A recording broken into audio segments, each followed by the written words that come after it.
አንደኛው ኢንተርቬንሽን ከማስተር ካርድ ፋውንዴሽን ጋር በመተባበር በ700 ምንም ባላሳለፉ ትምህርት ቤቶች ላይ ስፔሻል የሆነ እርዳታ ለተማሪዎቹም ለመምህራኑም የሰጠንበት ፕሮግራም ሲሆን ሁለተኛው በትምህርት ሚኒስቴር በራሱ በኩል እንደዚሁ ምንም ባላሳለፉ ትምህርት ቤቶች ላይ የተሰሩ የማጠናከሪያ እርምጃዎች ነበሩ። ባለፈው ዓመት ምንም ተማሪ ያላሳለፉ ትምህርት ቤቶች 1232 ነበሩ። በዚህ ዓመት ምንም ተማሪ ያላሳለፉ ትምህርት ቤቶች 565 ብቻ ናቸው። ወደ 700 ምናምን የሚሆኑ ተማሪዎች ትምህርት ቤቶች ቢያንስ አንድ ተማሪ አሳልፈዋል። ያ ቁጥር ደግሞ ትንሽ አይደለም።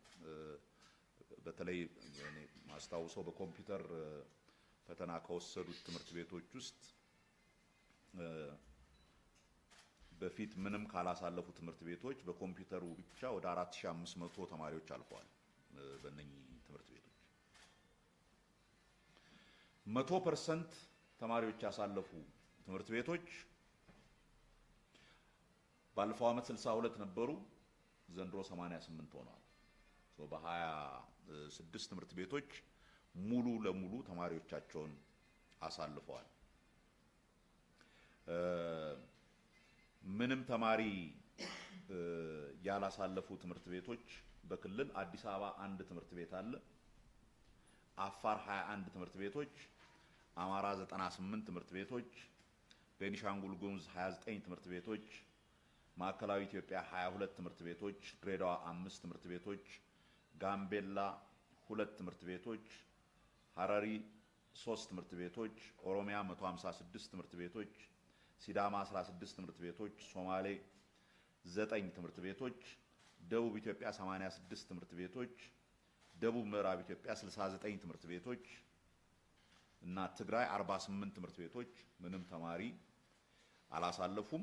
100% ያሳለፉ ደግሞ አዲስ አበባ 24፣ አፋር 1፣ አማራ 8፣ ማዕከላዊ ኢትዮጵያ 3 ትምህርት ቤቶች፣ ድሬዳዋ 1፣ ጋምቤላ ምንም የለም፣ ሐረሪ 1፣ ኦሮሚያ 37 ትምህርት ቤቶች 100% አሳልፈዋል። ሲዳማ 2፣ ሶማሌ 1፣ ደቡብ ኢትዮጵያ 4፣ ደቡብ ምዕራብ ኢትዮጵያ 1፣ ትግራይ 4።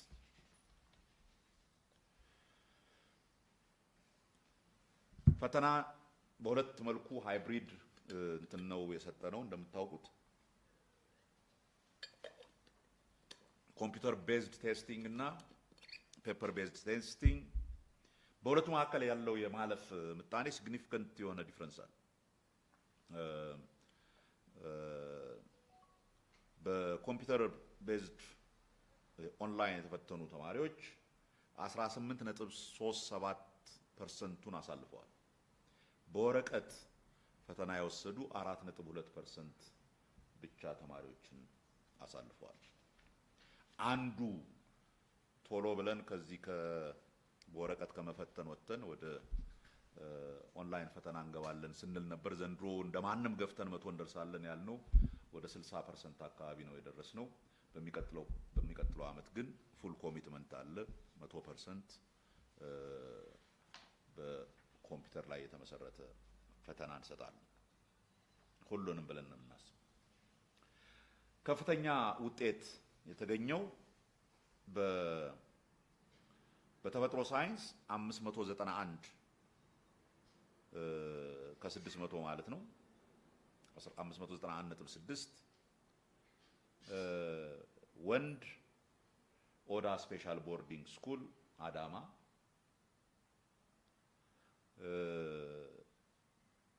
ከሴት በተፈጥሮ ሳይንስ ትልቁ የተገኘው ሁለተኛው ውጤት 583 ነው።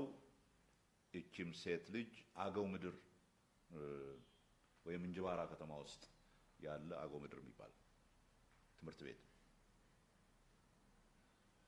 በማህበራዊ ሳይንስ ለኛ ሁለቱም በናቹራል ሳይንስ ነው የወንድና የሴት። በማህበራዊ ሳይንስ ትልቁ ውጤት 576 25 ነው። ዶዶላ ኢፋቦሩ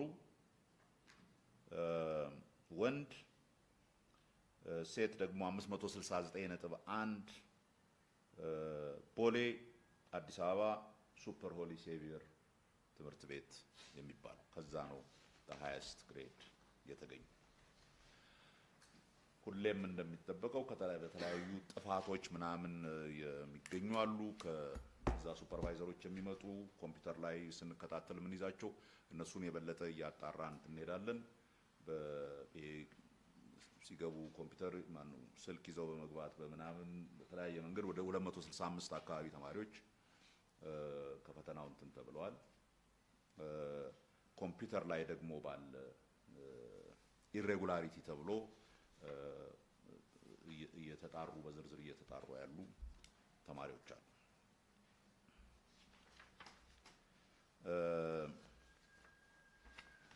በዋናነት እነኚህ ናቸው ዋና ዋና ሃይላይቶች ናቸው ብለን ለዛሬ ያዘጋጀንላችሁ። በአጠቃላይ ያለው ስሜት ከእናንተ ጋር ከመነጋገራችን በፊት ከክልል የትምህርት ቢሮ ኃላፊዎች ጋር ስንነጋገር ነበር። በውጤቱ በአብዛኛው ደስተኞች ነን። ከዚህ በፊት ከነበረው መሻሻል እየታየ እንደሆነ የምንሰራው ስራ ሪፎርሙ ውጤት እያመጣ እንደሆነ አሁን ዝም ብሎ የማለፍ ቁጥር መጨመር ብቻ ሳይሆን በትክክል ተምረው ያለፉ ተማሪዎች ቁጥር እየጨመረ ያ ደግሞ የዩኒቨርሲቲዎቹን የትምህርት ጥራት ሲግኒፊካንት እየጨመረው እየሄደ እንደሆነ ነው የምንገነዘበው። ይሄ እንግዲህ ባለፈው ጊዜ ይሄንን የፈተና አሰጣጥ ስንጀምር 9ኛ ክፍል የነበሩ በሙሉ አሁን ጨርሰው ወጥተዋል። አሁን ያኔ 7ኛ እና 8ኛ የነበሩት ናቸው አሁን እየገቡ ያሉት። ከዛ ቀጥሎ ኤሌመንተሪ ያሉትም እየጨመሩ ሲሄዱ ትምህርቱ ከታች ጀምሮ ኢምፕሩቭመንት እያሳየ ሲመጣ ያ የምናስበው የነበረው እስከ 20% 15-20% ያለው ሬንጅ ውስጥ በአጭር ጊዜ እንደርሳለን ብለን ነው ተስፋ የምናደርገው። ጥያቄ ካላችሁ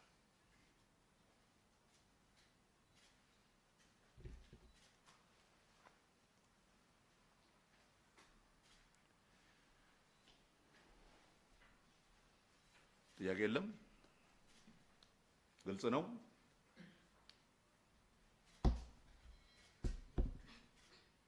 እሺ አመሰግናለሁ። ምናልባት ባለፉት 4 ዓመታት እንዳጋጣሚ ነው መግለጫ ተከታትያለሁና ከሁለት ሶስት ጀምሮ አይቻለሁ የነበረው ፕሮግረስ ደስ ይላል። የሆነ ለውጥ እንዳለ እያለ አሁን ማሳሳቢ የሆነ ጉዳይ የምን ትምህርት ቤት የማያሳልፉ ትምህርት ቤቶች ጉዳይ አምና ቃል በገቡት መሰረት ለውጦች ተደርገዋል ወደ 700 ግን አሁንም 500 አለ። ምናልባት ባለፉት 5 ዓመታት ከዚህኛው ሲታይ ምንም ለውጥ ያላመጡ ትምህርት ቤቶች ምን አይነት እርምጃ መወሰድ አለበት? ምክንያቱም 5 ዓመት ምንም ለውጥ ያላመጣ አመራር ቢቀጥል ነገር ምንም የሚያመጣው ነገር አይኖርም ብዬ አምናለሁ እንደግለሰብ። እዛ አካባቢ ምን አይነት እርምጃዎች ለመውሰድ የታቀደው? ምናልባት ከዚህ በኋላ ሊኖር የሚችለው 1-2 ያሳለፉ ትምህርት ቤቶች የበለጠ እንዲያሳልፉ ማድረግ ይጠበቃል። ቢያንስ አሁን ማሳለፍ ጀምሯል።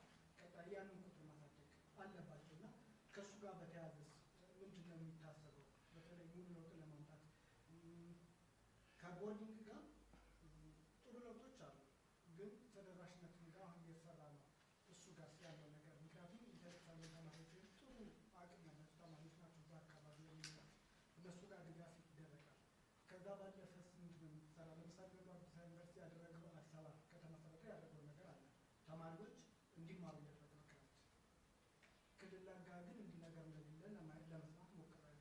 ይህ እነዚህ ልዩነቶች የተማሪ ውጤት ላይ ያመጣል እና እንደነዚህ ነገሮች ምንድን ነው የሚታሰበው? ክልሎች ላይ በተለይ የሆነ ከላላ በገፋ ቁጥር ክልሎች የመቀበል እድላቸው ሰፊ ነው። እሱ ጋር በተለይ ክልሎች ላይ የሚናገር ስራዎች ለመስራት ያቅዳል ለውጥ ለማምጣት ይሄ ምንም ያላሳለፉ ትምህርት ቤቶች ላለፉት 5 ዓመታት ያልከው በነገራችን ላይ ዘነምበርስ አር ኖት ኔሰሰሪሊ ዘ ሴም ስኩልስ ላይሆኑ ይችላሉ። አንዳንዱ በመሀል ገብቶ አንድ አሳልፎ በሚቀጥለው ላይ ያሳልፍ ይችላል። እነሱ እንደተጠበቁ ሆኖ ግን ዝም ብለን ጥቅል የሆነ ማክሮ ፊገር እናውራ ካል 585 ስቲል በጣም ብዙ። ከዚህ በፊት በነበረው ሁኔታ አይ ቲንክ ብዙ እርምጃ የተወሰደባቸው ትምህርት ቤቶች እነሱ ትምህርት ቤቶች ላይ ነው። ብዙ የርዕሰ መምህራን ተቀይረዋል። አስተማሪዎች ላይ ስፔሻል ትሬኒንግ በየክልሉ በራሳቸው መስጠት ጀምሯል። እኛም በሰፊው መምህራንን የማስተማር ስራ እየሰራን ነው። እንደሚታወቀው አይሚን ግልጽ ሆኖ የመጣው ነገር የአንድ አካባቢ ወይ አንድ ትምህርት ቤት የሚገባ ተማሪና ሌላ ትምህርት ቤት የሚገባው ተማሪ ልዩነት አንደኛው ቦታ የሚገባው የተለየ ስማርት ሆኖ የተለየ ችሎታ ኖሮት ሌላው ስለሌለው አይደለም። የምንሰጠው የትምህርት አይነትና የሚሰጠው ድጋፍ ልዩነት እንደሆነ በጣም ግልጽ ሆኗል። ሶ አይ ቲንክ ይሄ ለክልሎች ግልጽ ትምህርት ሆኖ ለወላጆችም እንደዚሁ በተለይ ግልጽ ትምህርት ሆኖ ወላጆች ትምህርት ቤቶችን መከታተል የሚጀምሩበት ክልሎችም ጠንከር ያለ እርምጃ እነኚህ ምንም በማያሳልፉ አትሊስት የትምህርት ቤት አመራሮች ምናምን ከዚህ በፊት የነበረው አይነት ይሄ በፖለቲካ እንትን መመደብ ምናምን ቀርቷል። አትሊስት ታትስ የምናውቀው አይ ቲንክ በተወሰነ ይሄ መሻሻል የመጣውም በሱ ነው። ግን ስቲል ገና ብዙ ይቀረናል። የአዳሪ ትምህርት ቤቶችን ቁጥር እየጨመርን ነው። እንደምታውቀው በፌደራል ደረጃ እንትን የምናደርገው ዘንድሮ ወደ 2500 አካባቢ ተማሪዎች እንቀበላለን። 9ኛ ክፍል እና 10ኛ አምና 9ኛ የነበሩት 5 ትምህርት ቤቶች ነበሩ። ዘንድሮ 9 እንደርሳለን። እነኚህ ከሌላውም በተለየ ኤሊት የሆነ ትምህርት የሚያገኙ የሚማሩበትም ሰዓት ከሌላው ከፍ ያለ ነው። እስከ ምሽቱ 4 ሰዓት ምናምን እዛው ያጠኑ ምን እያሉ ነው የሚሰሩት። በስፖርትም በሁሉ ነገር የላቀ ስብዕና ያላቸው የወደፊት የሀገር መሪዎች እናመራለን ብለን የምንሄድበት ነው። በአጠቃላይ የሚያልፈውን ተማሪ መጠን ከፍ ያደርገዋል። ግን የኛ አምቢሽን ከዛም በላይ ነው። ለነኚህ ልጆች ያለን አምቢሽን ዝም ብሎ 12ኛ የሚያልፉ ብቻ ሳይሆን በብዙ መልኩ በትውልድ ደረጃ ይሄ በዓለም ደረጃ እየመጣ ያለውን ለውጥና በፍጥነት እየተቀየረ ያለውን በቴክኖሎጂ በእውቀት እየተቀየረ ያለው ዓለም ላይ ለመድረስ የሚያስችሉን የወደፊት አመራሮች አመራር ስንል የፖለቲካ አመራር ሳይሆን ሳይንስ በቴክኖሎጂ እነኛን የማፍራት ነው። ሶ በሩጫም የምንሄደው ለዛ ነው። ቢኮዝ ዓለም ክፉኛ እየሮጠ እየደረሰብን እንትን አልፎን እየሄደ ነው እና ያንን ለማጥበብ የምንችለው በእውቀት ያለውን ጋፕ እያጠበብን መሄድ እንዳለብን ክሊር ሆኖ በመንግስት ደረጃ አስበን የምንሰራው ነው። በዚህ ዓመት አርቲፊሻል ኢንተለጀንስ ዩኒቨርሲቲ ይጀመራል። እንደምታውቁት በዛ ቴክኖሎጂም ወደፊት ለመሄድ ነው የሚታሰበው። ሶ ትምህርት ለአገር እድገት ለአገር ሰላም በአገር ውስጥ ያሉ ሰዎች ጥሩ ሰዎች እንዲሆኑ ለማድረግ ትምህርት በጣም ትልቁ መሳሪያ ነው። and I think አይናችንን ከፍተን ነው እየሄድንበት ያለ ነው። ይሄ ዝም ብሎ በግምት የሚሰራ ሳይሆን አይናችንን ከፍተን አውቀን በምንም የኢኮኖሚ ሴክተር ይሁን የማህበራዊ ሴክተር ከምንሰራው ባልተናነሰ የሚቀጥለውን የዚህን ሀገር እጣ ፈንታ የሚወስን ትምህርት ነው በሚል ነው አትኩረን እየሰራን ያለ ነው። በዩኒቨርሲቲዎችም ውስጥ የምንሰራውን ሪፎርም አጠናክረን እየቀጠልን ነው። ሶ በአንድ በኩል ይሄንን ልዩነት ለማጥበብና ሁሉም እድል እንዲኖረው ለማድረግ እንሰራለን። በሌላ በኩል ኦቨርኦል የትምህርት የእውቀት ደረጃችን እንደ ሀገር ከፍ እንዲል እንሰራለን። እሱን ነው እያደረግን ያለነው።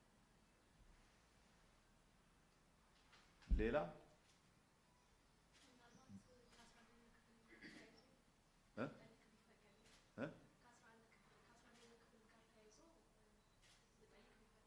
አስራ አንደኛ ክፍል እሺ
በሙያ ትምህርት ዙሪያ በሰፊው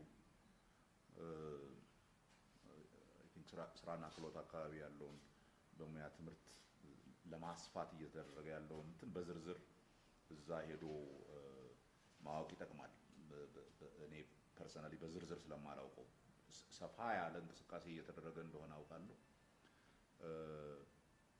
ከኛ ጋር 12ኛ ክፍል የወደቁ ተማሪዎችንም በብዛት ወደ እነኚህ ትምህርት ቤቶች የሙያ ትምህርቶች እየገቡ እንደሆነ እናውቃለን።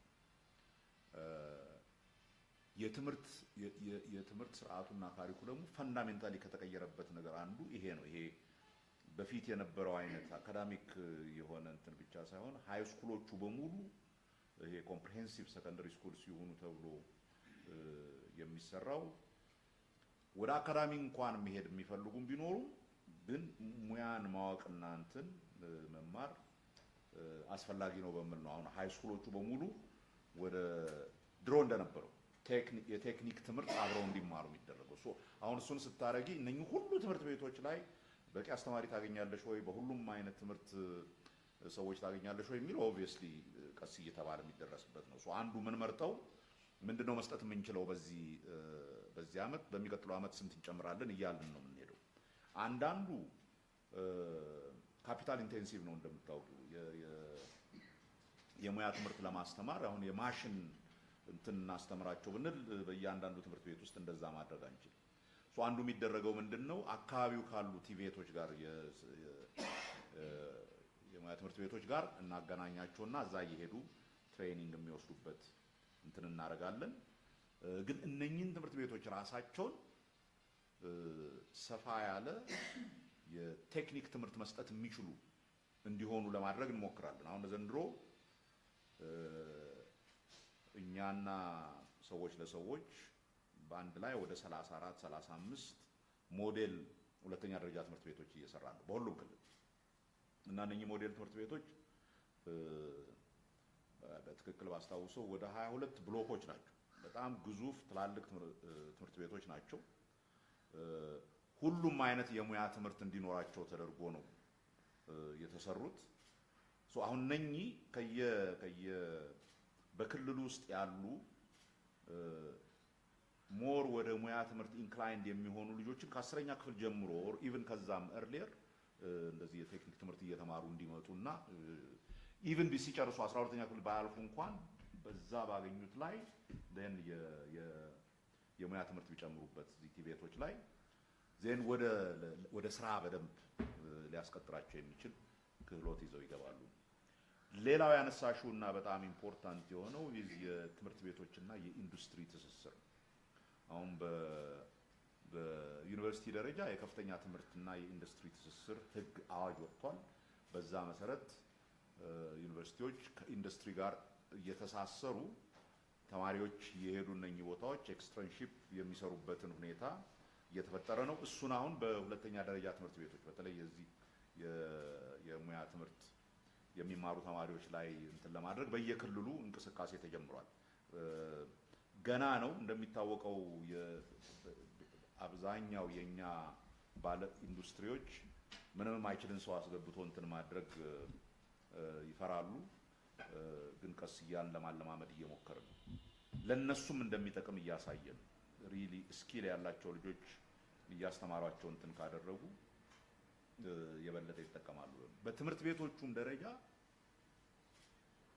አስተማሪዎቹ ዝም ብሎ አካዳሚሻንስ ብቻ እንዳይሆኑ የኢንዱስትሪ ውስጥ ያሉ ኃላፊዎች፣ ኢንጂነሮች ዩኒቨርሲቲ መጥተው አስተማሪ እንዲሆኑ አንዳንድ ኮርስም ቢሆን እንዲያስተምሩና ፕራክቲካል የሆነ እውቀት ልጆቹ ይዘው በሜካኒካል ኢንጂነሪንግ ዲግሪ የሚያገኝ ልጅ እዛው ካለው እንትን በተጨማሪ ፕራክቲካሊ ስራ ቦታ እንዴት ነው የሚሰራው የሚለው ወጥቶ እንዲያይ እነኛ ደግሞ ለአካዳሚክሱ ምን ቢያስተምር ኢንዱስትሪውን የበለጠ ይጠቅመዋል፣ ምን አይነት ነገሮች ናቸው የሚጎሉን የሚለውንም ያስተምርና እውቀታችን ትምህርታችን በተቻለ መጠን በተጨባጭ ከምናየው ዓለም ጋር የሚሄድ እንዲሆን ለማድረግ እየተሞከረ ያለው።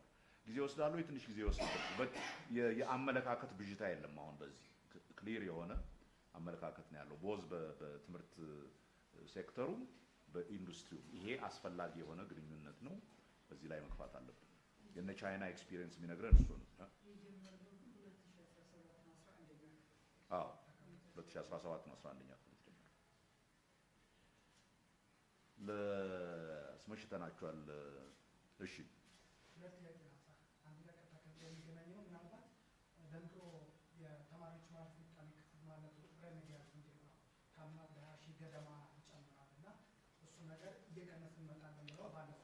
ልክ ነው።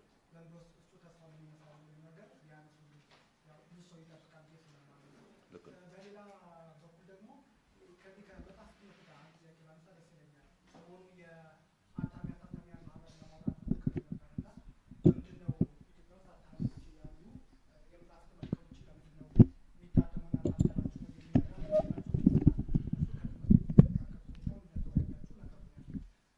እነሱ ያነሱት ቅሬታ ምንድን ነው?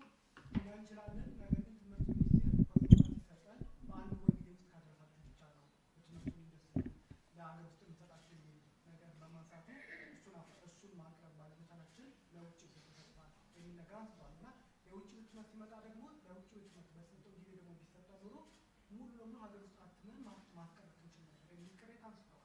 ምናልባት ከዚህ ጉዳይ ጋር በተለይ ከእርስዎ ጋር እንዳወሩ ስለነገሩኝ ሀሳቡ ምንድን ነው? አውርታችኋል? ለምንድን ነው ከፈተናው ጋር ይሄዳል ብለህ ነው ይሄን የምትጠይቀው? አሁን ስለማላገኘው ካገኘው አይቀር ይወጣልኝ ነው። እሺ ሬሜዲያል ትክክል ነህ ያልነው ሬሜዲያል ፊክስድ የሆነ ሁሌም የምናረገው የተማሪ ወደ ዩኒቨርሲቲ ማስገቢያ ሜካኒዝም አይደለም። የሚያልፈው ተማሪ መጠን ሲቀንስ ዩኒቨርሲቲዎችም ተማሪ የማይኖራቸው ሁኔታ ከተፈጠረ ፈተናውን ወድቀዋል ዜርፎር አለፉ አንልም። አንድ አመት በደንብ እስኪናብቃቸውና ዩኒቨርሲቲ ቢኮዝ አት ኤንድ ኦፍ ዘ ዴይ እኛ የምንፈልገው ዩኒቨርሲቲ ሲገቡ ሰክሰስፉል ሆነው እንዲወጡ ነው። መሀል ላይ አቅቷቸው እንዲወጡ አንፈልግም። ስለዚህ በተቻለ መጠን በደንብ አዘጋጅቶ እንትን እናደርጋለን። ሶ በዚህ ምክንያት መጀመሪያም ጀምሮ ያልነው የምናስገባበት ምንም የሬሜዲያል መግቢያ ውጤት ከፍ እያለ ይሄዳል።